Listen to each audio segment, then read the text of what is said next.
Hey, welcome back to the Cooper Lyden Comedy Hour. You're really lucky to tune in today because it's another episode of the Cooper Lyden Comedy Hour. So, what a great time to turn on our channel. If you haven't got the memo yet, the podcast is now on basic cable. It's going to be aired on TBS.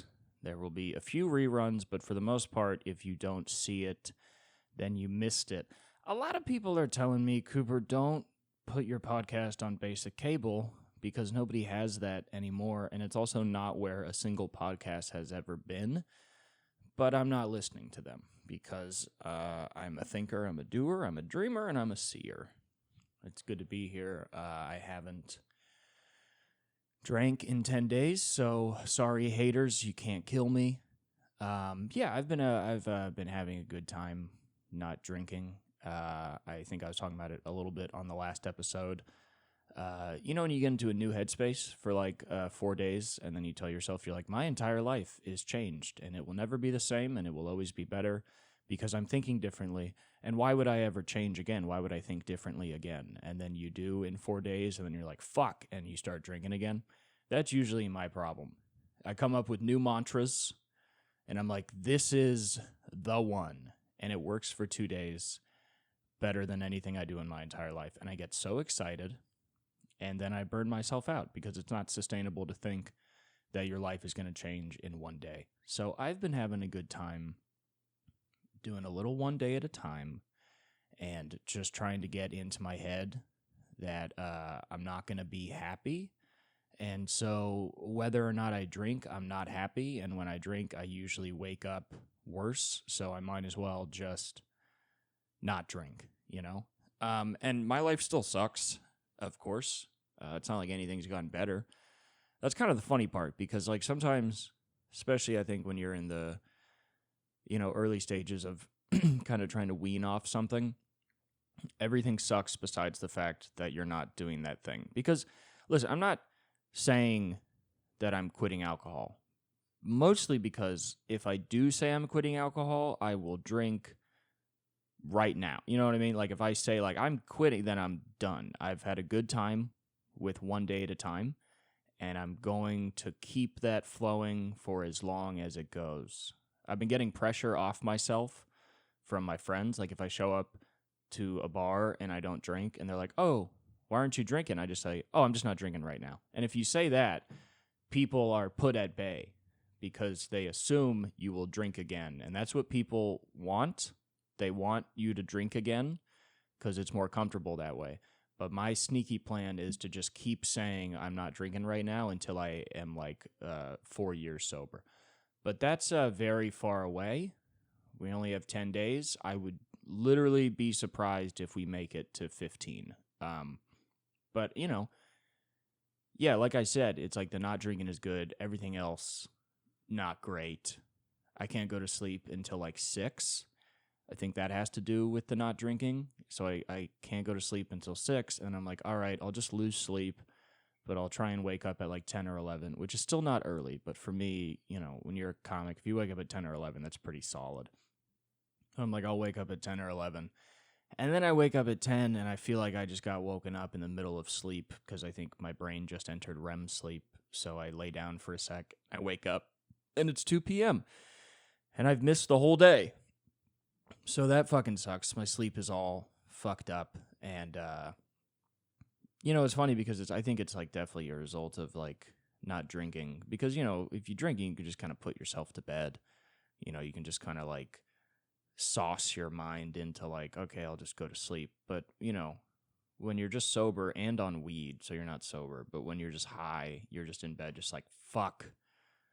I'm an asshole, and then you can't sleep till 6. And, I'm telling my therapist and my friends about it, and they're all telling me, you need to fix that. That's really bad. Stop doing that.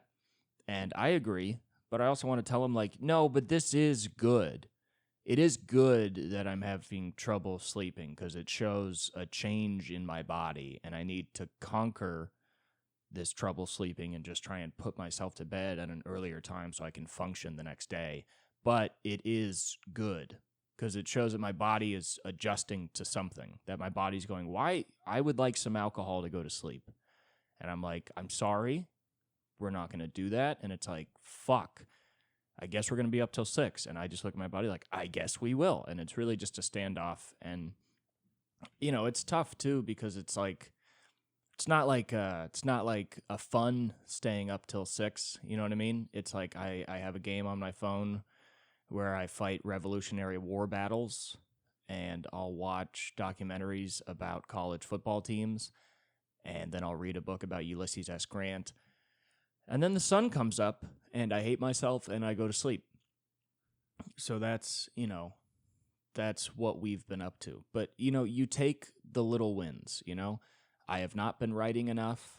I've been smoking way too much weed. And, I'm really I just hate who I am as a person. I think I'm very pathetic. But then I look at the little app on my phone and I go, all right, well, 10 days without drinking, that's kind of new. That's a little thing. I'm really bad at gratitude. A lot of times I resent it. I resent people telling me I need gratitude. I felt something lately, which I think is a tinge of gratitude, and I found a way to access it very easily, which is sort of the moment-to-moment thing. So, like, when I was talking about, like, oh, you have a new mantra in your brain, but it's just going to go away, and you're just going to go back to normal, and, you're just kind of going to ruin the whole thing. I found a better way to look at that. Is like, well, chances are this way I'm feeling right now is just sort of an uptick in my emotions. I'm just sort of on a good plane. I can kind of ride this right now. And it probably will fade into something else. But for now, I can be happy that I got 4 days where I felt good. And I should just be happy for that. Because it's stupid to think that you're going to wake up, have a more profound view on life, and that things will just go better. So, no, it's just a constant fight. And these 4 days that you're feeling good, you can sort of take these lessons that you've given yourself and then try and sprinkle them on the other times when you no longer feel that way. And then, then the same with drinking. Like, hey, I'm probably going to drink again in my life. I can't act like all the issues with that are over, but I do have 10 days, so I can take that and go nice, And so that's been an easy way to be grateful for stuff, And I mean, everybody says it, but I think it's kind of impossible to be grateful for bigger stuff. Like, I think it's kind of stupid when people are like, oh, if you don't like your life, you look around your house and you can see all the stuff you have, and you can look at your arms and you can be glad you have arms, or you can be glad you're alive. And I'm like, all that is a little big. It's a little big. It's a little hard to access. What I can be grateful for is, like, the other day I was driving in my car and I woke up late and I was embarrassed about that. But I was driving in my car. I was going to meet my friend to eat a cheeseburger. And after that cheeseburger, I was going to go to an open mic and hang out with my friends there and practice stand-up. And then after that, I was going to go to work. And so on the drive to get the burger, I was like, hey, you know what? You woke up late, but you got out of bed. Once you were up, at least you got up, you got out. Now you're on your way to have lunch, a lunch you like with a person you like. So this could be a good day. It did start late. You missed a lot of time, but this could be a good day. And I had a good time with him. I went to the mic. I had a good time at the mic, and then I went to work. And it's just sort of, it's like I'm not trying to lower my bar for what I want my life to be as a whole, but I am trying to lower it for the amount of change I can really expect to see in myself, given everything I know about myself, And so, it's like you don't want to be cool with being a loser, but you also don't want to, like, build this whole wall that you can't climb. I'd rather build a bunch of small walls I can climb each at a time and kind of see where we get, because it might not be impressive, but it's forward progress nonetheless.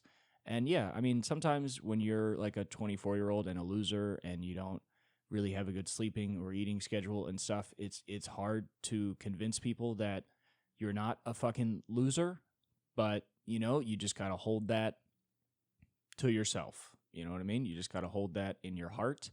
And, because, I'll talk to people and be like, yeah, I haven't drank in 10 days, but I got problems sleeping. And they're not impressed by 10 days of not drinking. Nobody is. And they think you're an idiot for not sleeping. So you talk to somebody and they're like, wow, this guy's life is fucked up. And in your head, you're like, you know what?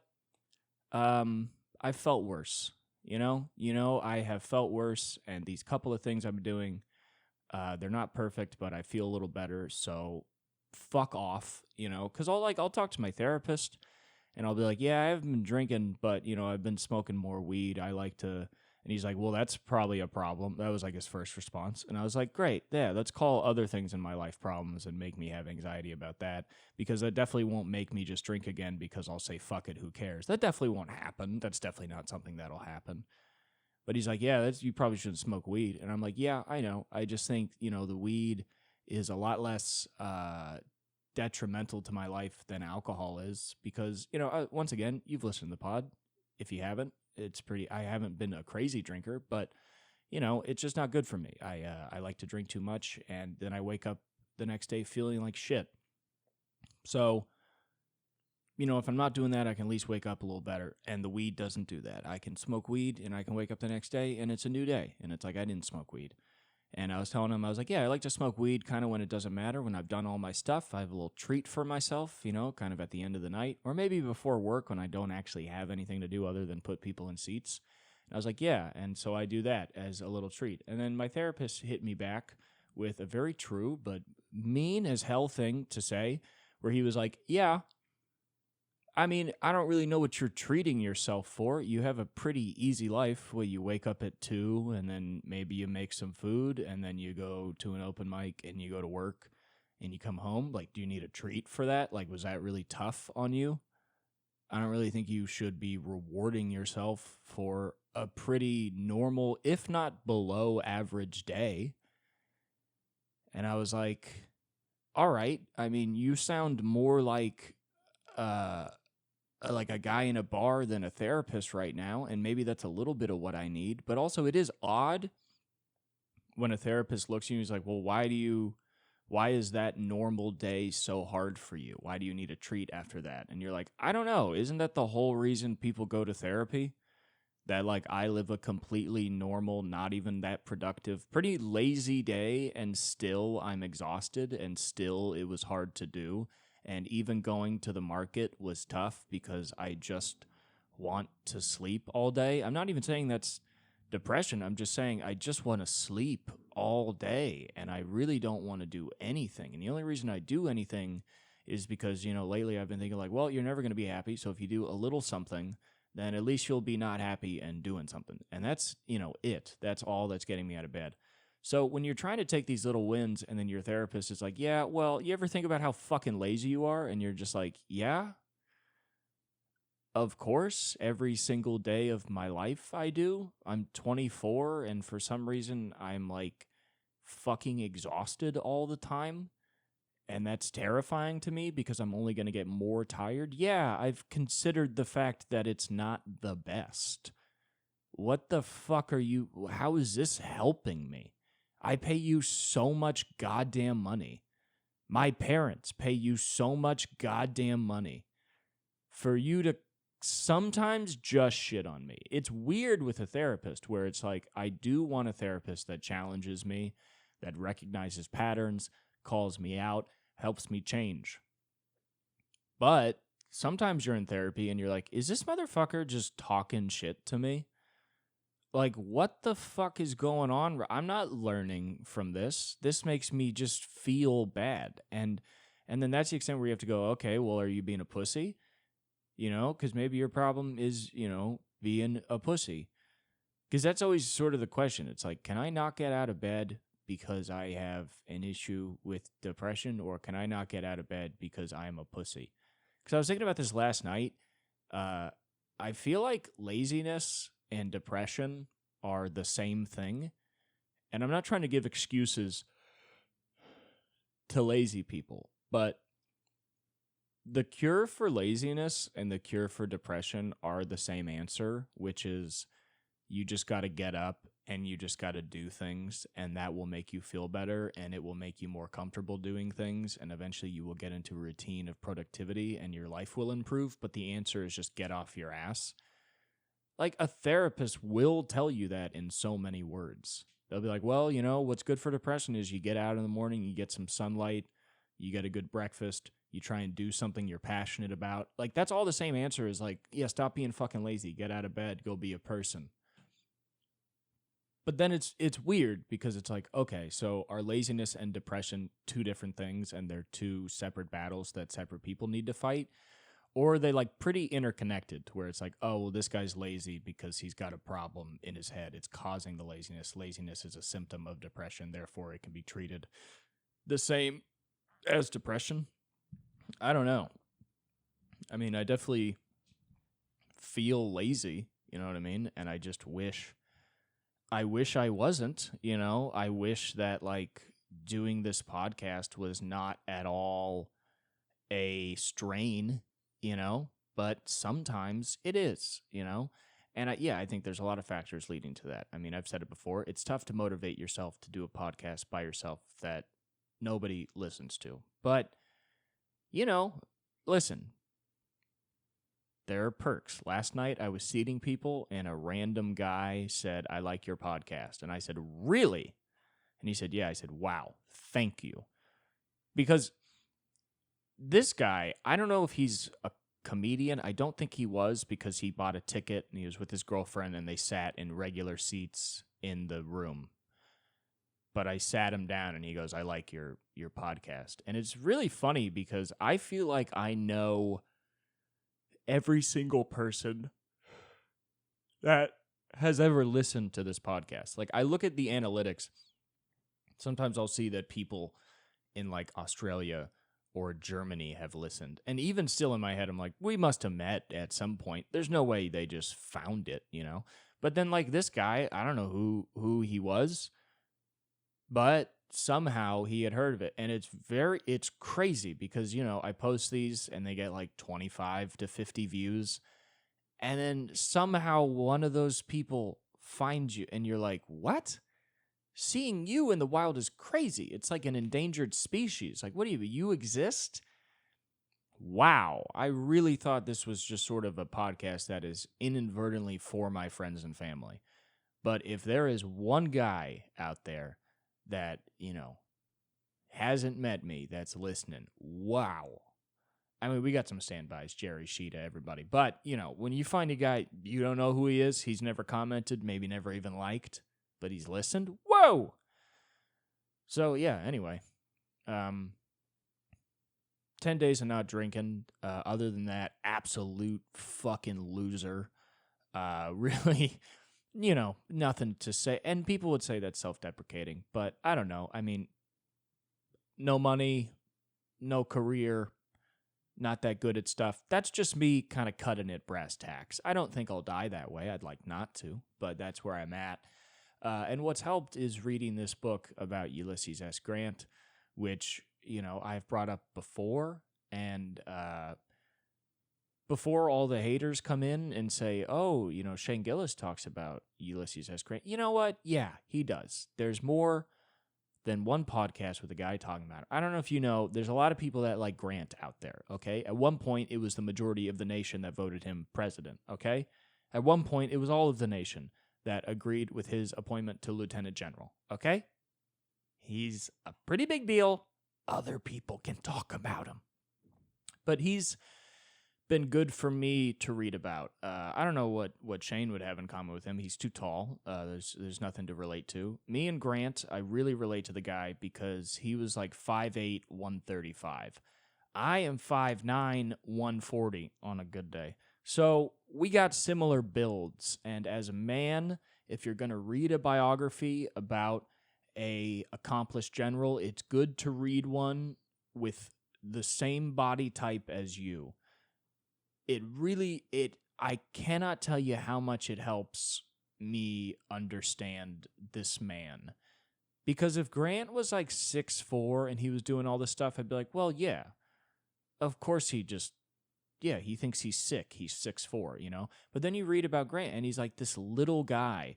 And it's weird. It was a whole thing his whole life because, you know, back then there's not news, there's not a lot of pictures. Like, there was a few photographs and a few paintings of Grant, but nonetheless, it's not like those photographs are really disseminated all that well. Like, you might have some sketches in a newspaper, but nobody really knew what this guy looked like, and they didn't even know how tall he was. So, like, every 2 pages in the book, when they introduce anybody new, when they meet Grant, the same thing happens all the time, where they go up to some other guy who's dressed better and they go, hello, General Grant, and then they get embarrassed, and then they realize it's a guy that looks like me. And it just happens over and over and over again. And there's no mention that ever bothered him because he just wasn't a pussy. But, there's something you like reading that, because right now I am 5'9", 140 on a good day. Absolute fucking loser, no accomplishments, really nothing to look up to. And so I am very looked over, for good reason. I'm not bringing a lot to the table, But then you read about this fucking guy that even when he was at the top of his fucking game, people were still like being like, why the fuck does he dress like shit? Why is he so fucking small? And it's just like, you just gotta talk your shit. You just gotta do your thing, And there's something to learn from that, from learning from a short king who, he didn't, from what I can tell, had no Napoleon complex. Like, they talk about his stature a lot, but like Grant never talks about his own stature, and it's really not a thing. And it's also just sick because there's all these people that are like, that's fucking him. And then they have a second thought of like, holy shit, that guy rules. He's like this like smaller, unassuming guy. And now he is holding a position that was only held by George Washington and one other person. It's a very interesting point in the book that I'm at right now, where he's been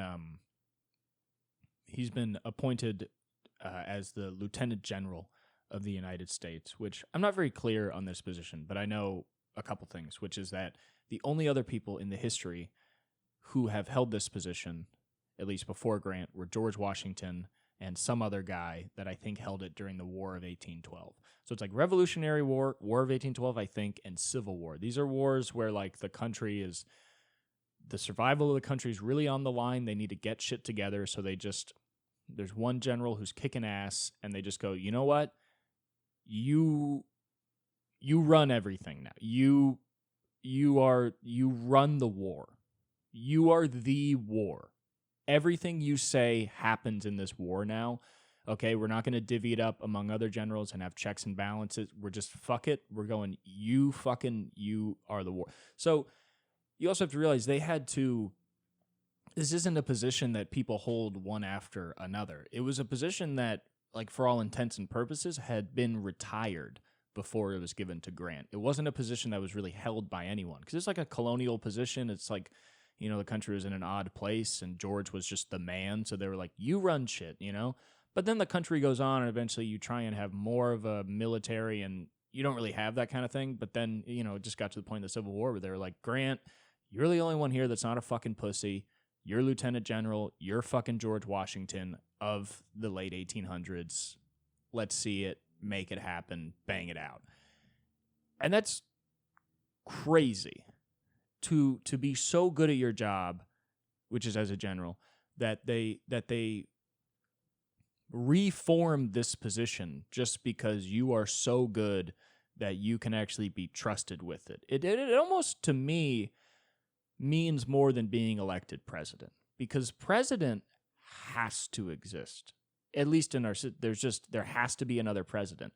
So there's going to be another president. It's inevitable that there will be a president. You can just kind of slide into it. That's kind of what we see now. Guys just kind of slide into it. But then Lieutenant General, it's a position that they didn't even really want to exist. They didn't really see the need for it to exist at that point anymore.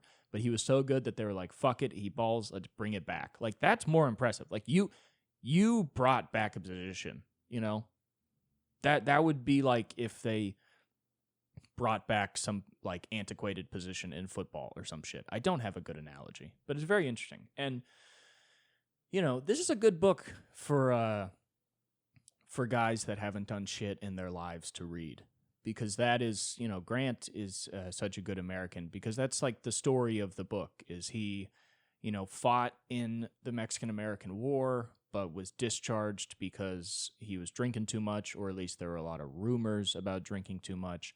And then after that war, before the Civil War, he tried to be like a shop clerk, and he tried to kind of work with his dad, and it just didn't work out. He was a fucking loser. He's a failed businessman. His father-in-law hated him, thought he was a loser, probably hard to get respect from his wife. And then this war starts, and he just sort of humbly enlists as, whatever he can be in this war effort. And, after 4 years, just carries out some of the boldest and smartest military campaigns in military history. Like the Vicksburg campaign is considered on par with Napoleon and like any of the greatest generals of all time. I mean, it's kind of amazing that we had this man in America very recently, because these are the kinds of battles that you hear in like Greek mythology.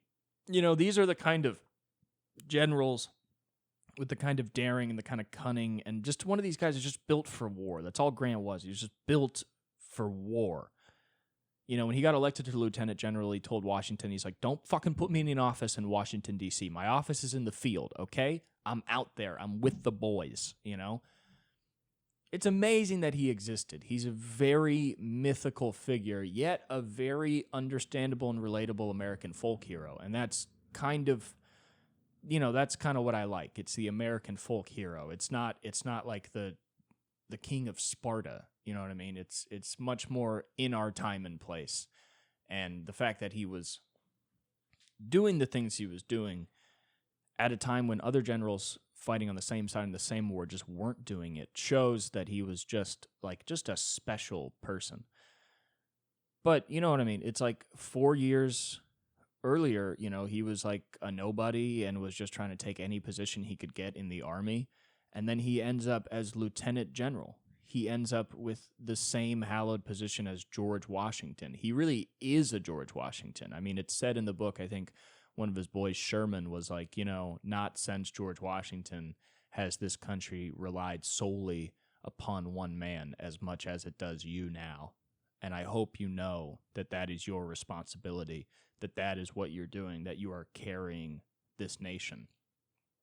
And it's crazy because you have this 5'8", 130-pound guy that, you know, failed as a businessman and couldn't make any money and always struggled with, like, binge drinking. And now he's in the highest position. He's fought through all that, you know?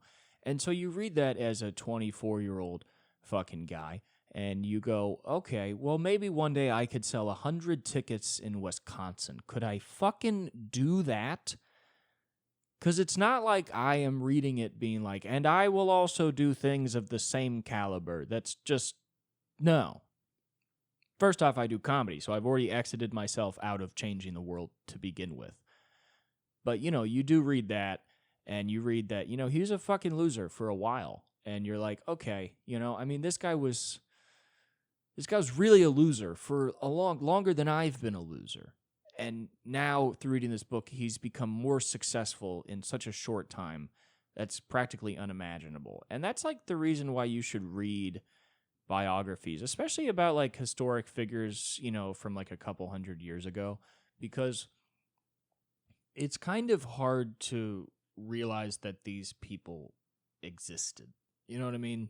Like they become sort of mythical, you know? You read about these guys like Grant getting elected to lieutenant general, and you're like, wow, that must have changed the world. And you're like, it did. It's the reason you have black friends. You know, like he did, you know, change the world. And it's nice to read about that, you know? It makes you like America too, you know? He's just a really American motherfucker. Like there's not another country that can produce a dude like this. There are certain guys, I think George Washington is kind of the same. They're both flawed men, not equally flawed. George was a fucking slave owner. Grant was not. So George was definitely way more of a piece of shit than Grant was. But it's just these guys that are flawed, but still leaders that just are produced purely by America. Just motherfuckers that are like, that's the most American dude in the world, you know? And I don't know what that is anymore. I think the way our country is, the kind of most American person we produce is probably like a TikToker who's like, whose father is Lockheed of Lockheed Martin. You know, like that's probably the most. I don't think we have any heroes coming out of our country anymore. Mainly because I don't think there will ever be another war that's like just, you know what I mean? Because like the old days, wars would be fought because people were doing like, oh, they're doing evil stuff. We have to fight them to stop that, you know? But now it's like all the people that are doing the evil stuff is just like a company. So it's like, what is the army going to fucking march on ExxonMobil? They should, but then also the ExxonMobil army is the United States government, you know, so it doesn't really work. But you know, it's also good. I like reading the book because they talk about his drinking, and he drinks, he drinks kind of in a similar way as I will, where he would go long stretches without drinking. He'd get a few months, maybe a few years, and then he'd like win a battle, or he'd be kind of in between battles. He'd have some time off. They would be like taking a ferry trip up to some office to talk with a guy, and all of a sudden there's wine on the boat, and then by the time the ferry docks at the place he's going to, he stumbles off and he's like drunk as fuck. And motherfuckers are talking shit about this dude. Like, he'll win a decisive battle and just, enshrine himself as an American hero. And still people be like, well, he had a couple drinks on the boat, But I listen to this guy and I'm like, I fucking get it, dude. Because that's what I was talking about with the weed. I was like, you need a treat. I totally get it. And what's sad for Grant is that he came up at a time in the world where a little treat was not understood as a concept to keep a person's brain from fucking losing it, okay? This guy was winning the most important battles in American history, and you're mad at him because he's getting a little treat. You're a fucking asshole, okay? That's what you are. You're a fucking asshole. He's an American hero. You let him fuck off and get a little drunk when he wants to, But, it's good because, you get to see parts of yourself. The only parts of myself that I see in Grant are the bad parts of me, my small stature, and my inability to socialize, and my slight drinking problems. But that's what I'm saying. That's what's good. It's good to see that in other people, Because, I get it. And it's just, it's good to read about, like, this guy that's, like, really conquering this awful rebel force and doing a great job at it while still struggling with not drinking, while still just sort of struggling with this melancholy. And, he's even got work problems. He's like, I want to take my family to California, but now I got to be on the fucking Potomac fighting these motherfuckers. Now I got to fight Robert E. Lee, And fuck him, by the way. All he ever did was just fight battles on his own home soil. Pussy shit. Okay? Grant's a dude with fucking motion. He's fighting battles all over. He doesn't give a shit. And I know that in our current American climate, who's to say things won't change? But in our current American climate, I don't need to disavow Robert E. Lee. I feel like that's pretty much a given in American society. I'd say probably ever since the Civil War ended, we've all kind of agreed that Robert E. Lee sucks. But I want to make that clear, because if there's any Lee heads, if there's any Lee sanities, no, that was a take on Lynn sanity, which is a take on insanity. Lynn sanity and Lee sanity, very different things. Lynn sanity, you like a very good Asian American basketball player named Jeremy. Lee sanity, you support slavery. So those are different, and if you ever get them confused, just remember, Lee, Lynn. But yeah, it's, I don't know. I was going to say something else about the Civil War, which I know you guys are just fucking, you're eating this shit up. Okay, you are eating it up. I don't know. I don't know why I'm getting into Civil War at such a young age. This is usually supposed to come when you're about 50. I'm trying to think about why. I think it's because when guys are like 50 to 60, at least in the old days, not really much anymore, but they would begin to retire. And even if they didn't retire, they're sort of past their prime. They've sort of done everything they're going to do. They have their empire. A lot of times their empire is a family, a couple kids, 3-bedroom house, maybe a boat. Maybe, But it's not a lot. But it is a lot. It's not easy to get, but it's not it's not winning the freedom of America, But I think they start to think about their legacy, about who they are. That's why a dad can really enjoy sitting in a backyard so much. A lot of people will be like, why does my dad just sit back and smoke cigarettes in his small yard outside? And it's because literally through his eyes, that yard is so much bigger and important than you can know, because it's his yard. It's his. The government all the way up to the Supreme Court will defend that is his yard. You know? He looks over his yard the same way Grant did the siege to Vicksburg. You know, it's his domain. It's what he has taken. So I think guys start to think about what they've done. And then they get interested in the legacies of other men. And so, you know, the guys you go to, you know, as an American man, is Grant is definitely one of them. Lincoln is another one. Throw in a George Washington. You know what I mean? And so I don't know. Something about that. You start thinking about, like, maybe I am like General Washington. You know, I think it's kind of justifying a life not well lived. We talk about that here before. I don't know. Seems like a bad idea, though, to be getting into battles at such a young age. I think I'm still supposed to be interested in, like, pussy and getting fucked up. But I've also noticed that I don't want those things, really, and that most of the time casual drinking and sex just make me sad. But reading a book on Grant does not leave me feeling hollow. So, you know, I wish I could take my book about Grant to the club. But, you know, what am I going to do? I think also that something, you know what really it is? I think more than what I just said, I think every guy kind of wonders if they would be good as a general. Because there's something, I don't think women would agree. I think women are aware that it's a hard job. I think men read a book about a general and they're like, yeah, that's what I would do.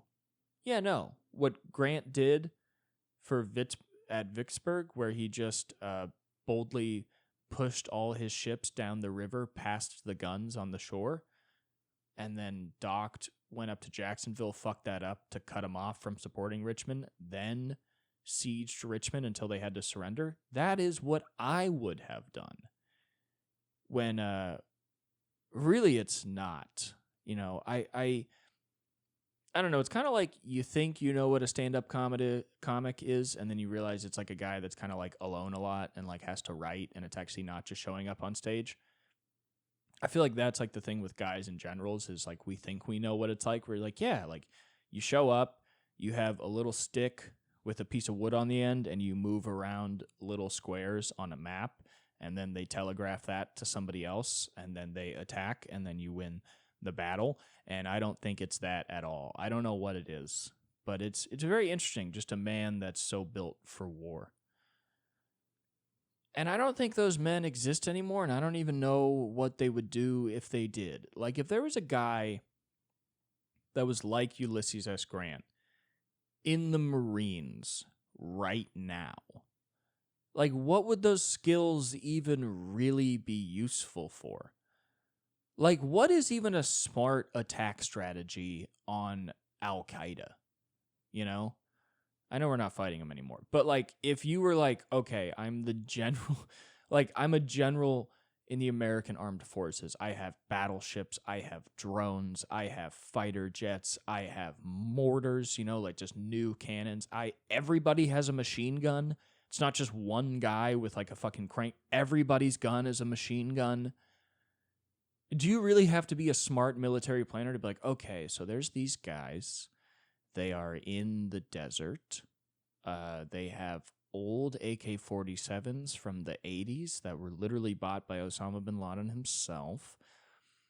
We must have cunning to defeat them. It's like, no, you just drop bombs on them. There's no more like, and then this arrow goes here, and then it's flanked by this guy, and then they converge on him. Like, I don't think that happens in war anymore. I don't think there's any kind of, like, smart, like, distract him, hold him here, and then we'll get him from the back, and then we'll meet in the middle after we've vanquished all. Like, that doesn't happen anymore. It's just like, okay, they're here, so we're going to drop bombs on this whole area, and then once you guys come in, there might be a couple guys still alive, but they'll just be twitching. You can just shoot them in the head on the ground, you know? It's like, I don't know. I think the mind of a great general of the Civil War would almost do no good in current warfare. What you need now to be a good general or whatever guy that's working for the war machine is you need to have like the same tenacity as the receptionist at a record label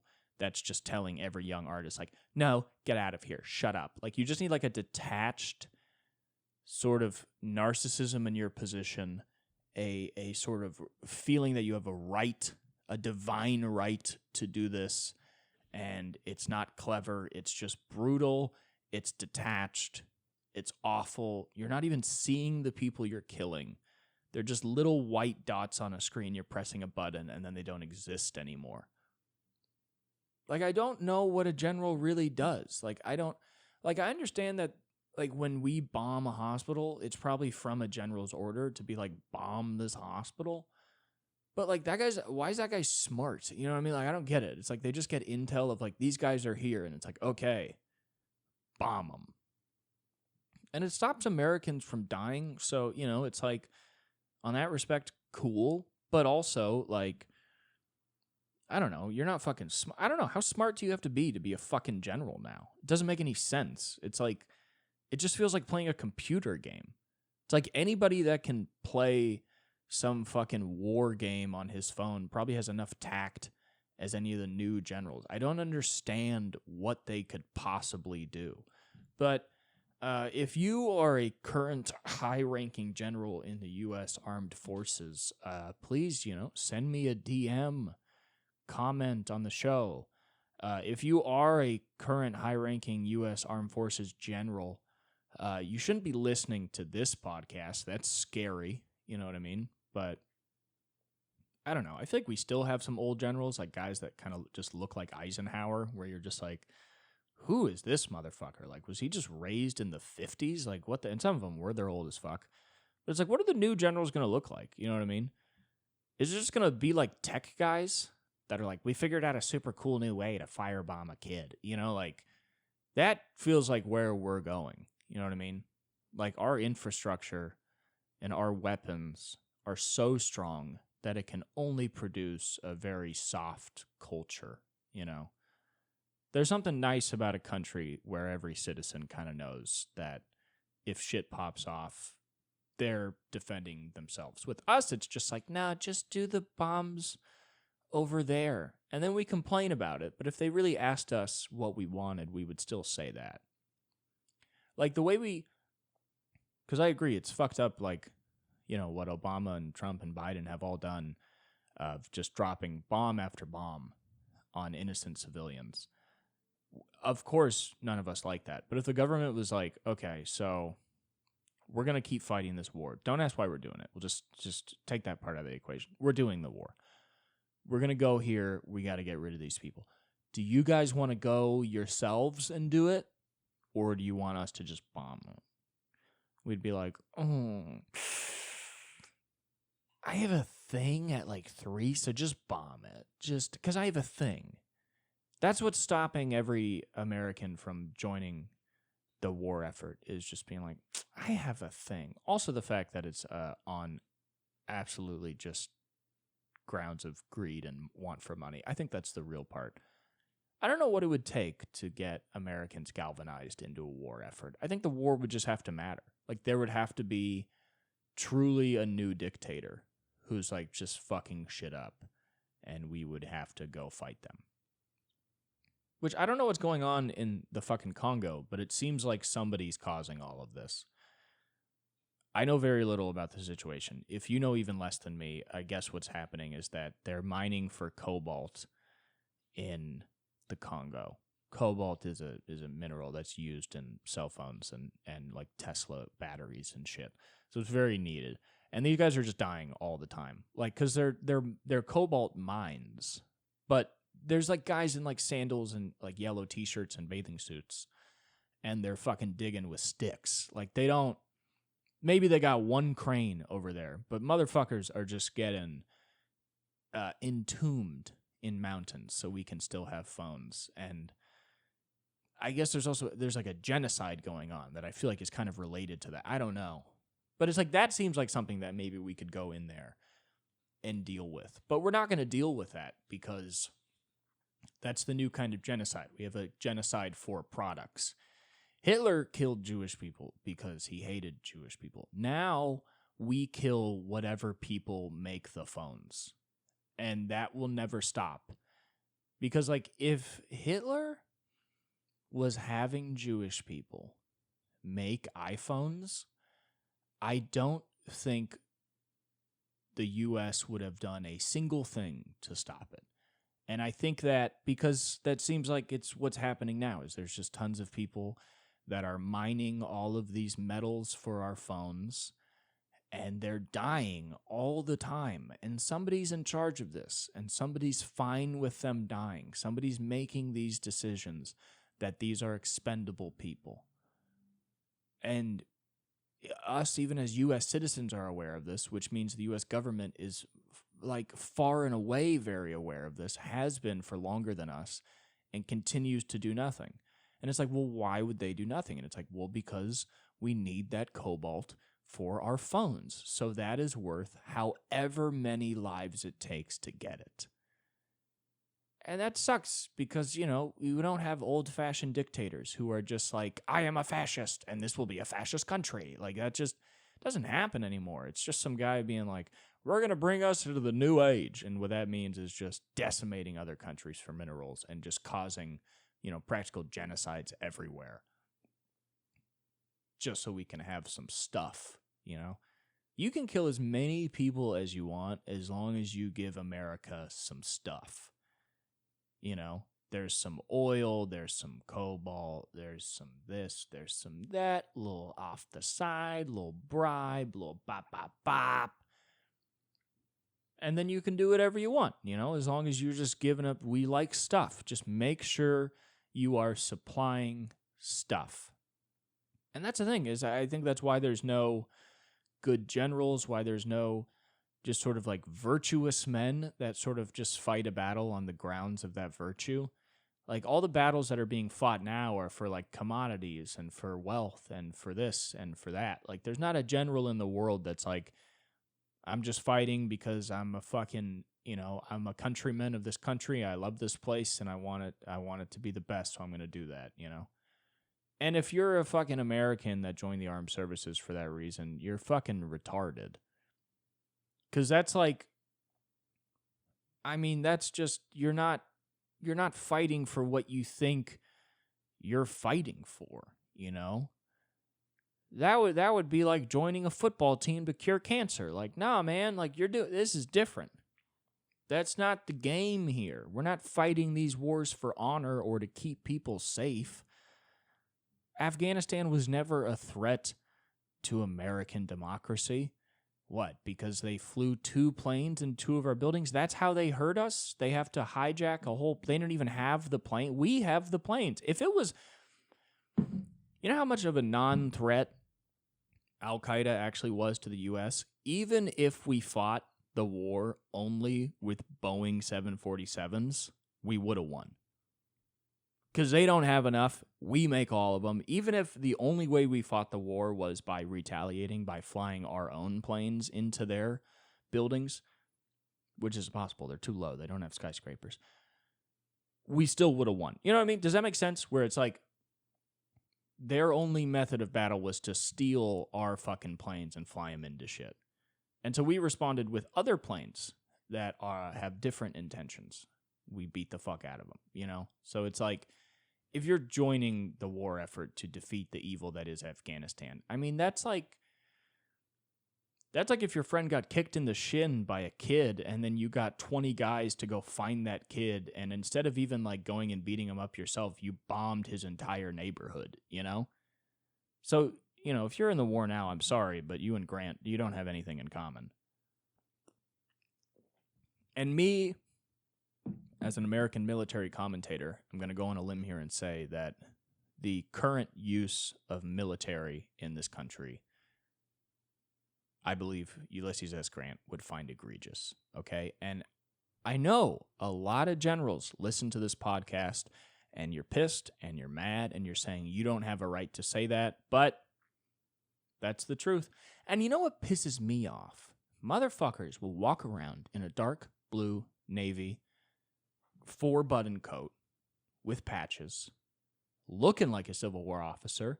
They didn't serve in the Civil War. Stolen valor. Nobody's calling out Civil War stolen valor. I don't know if you have looked at the Goths or guys that dress like vampires. They have stolen the attire of Civil War generals with no valor to back it up, and nobody's saying anything. So explain that to me. Riddle me that. Do the math on that. How's this a free country? I don't know. But, yeah, I don't know. Been reading. That's been good. Been trying to, take baby steps. It's a tough thing when you start taking baby steps because you start hearing yourself sound like a lot of people that you think are pussies, where you're just like, Jesus Christ, grow up. Just wake up. Just get shit done, But then it's like, hey, when I try and do it all, I usually fall. So I'd rather just do bit by bit, It is funny, though, for me to read a book about Ulysses S. Grant and be like, he was a loser for a while. Maybe I can get it together. Because it's like, well, okay, Cooper, sure. He also had a great military tact just residing within him. He was a deeply talented man who hadn't been realized yet.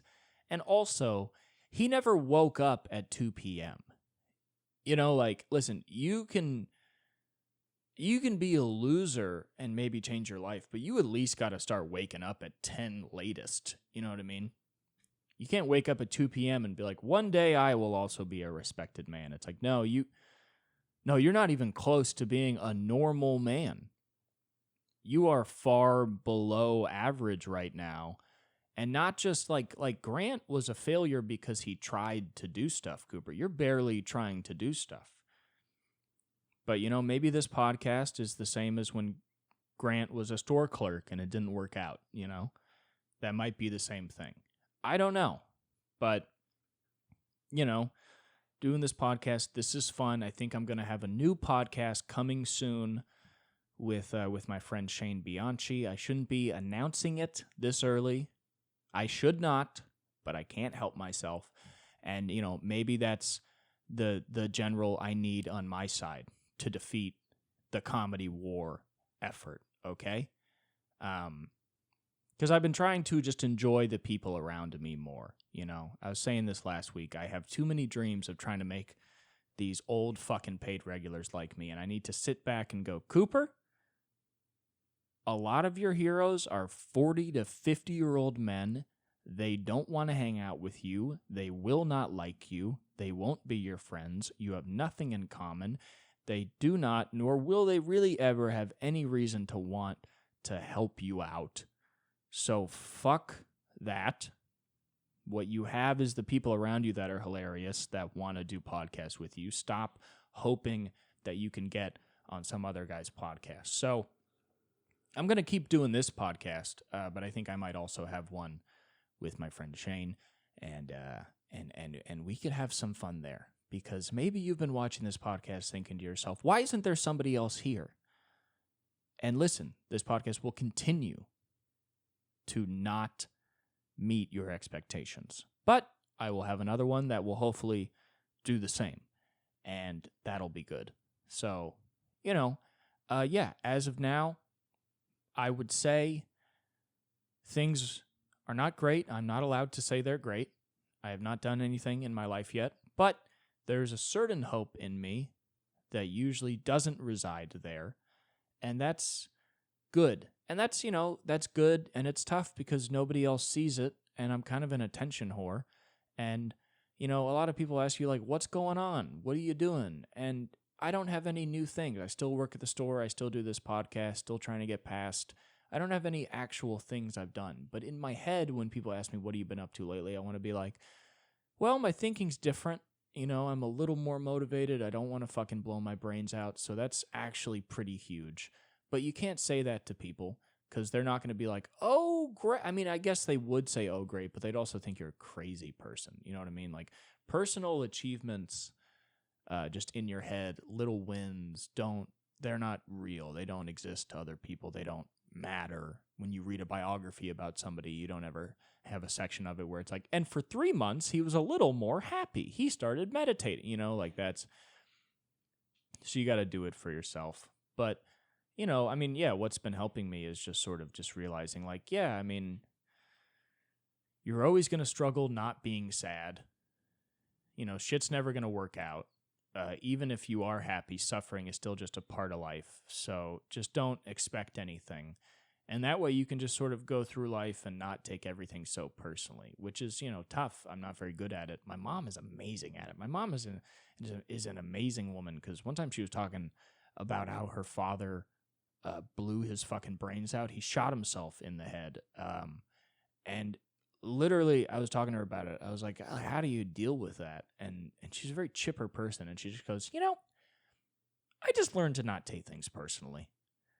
And it's funny because you think with such a big situation as your father killing himself that you kind of need a big answer to that you need something that goes beyond just regular advice, but you kind of don't. Like, my mom is kind of like the queen of like using little lessons to help you through big things. And I think that's really a great idea. You look at your dad blowing his brains out, and instead of being like, I must find a love for him and understanding of all that. And I think that's good. But instead of going that, big, hearty route, you can just go, you just got to not take stuff personally.